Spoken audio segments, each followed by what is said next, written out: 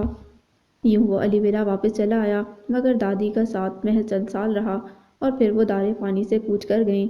البتہ داجان کا اسے بے حد سہارا تھا، اس کے مزاج کو صحیح سمت دکھانے میں انہوں نے اپنی ساری کوششیں صرف کر دی تھیں۔ سفینہ بیگم کے بچوں کا جو حق انہوں نے اپنی بے پرواہی میں ادا نہ کیا تھا، فرہاد کی پرورش کر کے وہ گویا اس کے لیے اپنا تدارس کرتے تھے۔ وقت کا دھارا تیزی سے بہتا چلا گیا، اور گزرتے سالوں کی محنت اور ریاضت نے فرہاد کی شخصیت کو چار چاند لگا دیے۔ یہی وجہ تھی کہ وہ داجان سے بہت نزدیک تھا۔ اس نے اپنی زندگی کا ہر فیصلہ داجان کی رضا خوشی اور معاونت سے کیا تھا۔ چنانچہ جب سمر بیگم نے اسے اعلیٰ تعلیم دلوانے کا بہانہ کر کے اسے واپس بلایا تو وہ قطعاً راضی نہ تھا، مگر اس بار بھی علی صاحب کوئی بدمزگی نہیں چاہتے تھے۔ چنانچہ ان کے سمجھانے پر وہ واپس وہیں چلا آیا جہاں پہلے بھی آنے کے بعد کوئی خوشی نہ ملی تھی، مگر اس بار ایسا نہ ہو سکا۔ احد کی کمپنی نے اسے بہت جلد ایڈجسٹ ہونے میں مدد دی تھی۔ بابر بھائی جو کہ بالکل ماما کا پرتو تھے، ان کے مقابلے میں احد اسے پاپا کی طرح محبت کرنے والا، معاملہ فہم مگر صاف گو، سو بہت جلد وہ گھل مل گئے تھے، اور یوں میٹرک سے لے کر پوسٹ گریجویشن تک کا یہ عرصہ اس نے احد کے ساتھ انجوائے کرتے ہوئے گزارا، جو اس سے 4 سال چھوٹا تھا، مگر مزاج آشنائی تو غضب کی تھی دونوں میں۔ سمر بیگم اسے اس گھر میں جڑیں پکڑتا دیکھ مطمئن ہو گئیں۔ اب انہیں کسی طرف سے کوئی خطرہ نہ رہا، مگر یہ کیا، یکدم فرہاد کا رویہ بدلنے لگا تھا۔ اتفاقاً اگر اس کا کوئی فیصلہ ان کی پسند سے مماثلت رکھتا تو ٹھیک، وگرنہ وہ اب بھی ان کے کہے میں نہیں آتا تھا۔ وہ اسے میڈیکل کی طرف بھیجنا چاہ رہی تھیں، مگر اس نے کامرس کو اپنے لیے پسند کیا۔ ان کی خواہش تھی کہ وہ نئے دور کے تقاضوں کو پوری طرح اپنائے، مگر اسے اپنے مشرقی اقدار اور روایات کا ساتھ دینا پسند تھا۔ بنیادی مسئلہ نظریاتی اختلاف تھے، جس نے انہیں اور فرہاد کو کبھی ایک پلیٹ فارم پر جمع نہیں ہونے دیا تھا۔ تاہم اس کے بزنس کرنے کا فیصلہ ایسا تھا کہ سمر بیگم نے سکون کا سانس لیا۔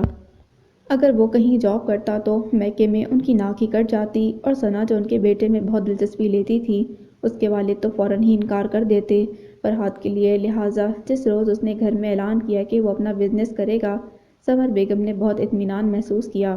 سارے مسئلے حل ہو گئے تھے سوائے اس کی شادی کے۔ بابر کی شادی کے بعد انہوں نے سوچا تھا کہ مناسب وقت دیکھ کر وہ ثنا کے متعلق بات چھیڑیں گی، گو کہ اس امر سے وہ بخوبی واقف تھی کہ فرہاد کی ناپسندیدگی کا گراف کس قدر اونچا ہے۔ وہ اپنے ننیال والوں سے سخت چڑھتا تھا، ان کا دوغلا پن، بناوٹ، دولت پر جان دینا اور دولت کے ترازو میں انسان کو تولنے کی روایات سے وہ سخت الرجک تھا۔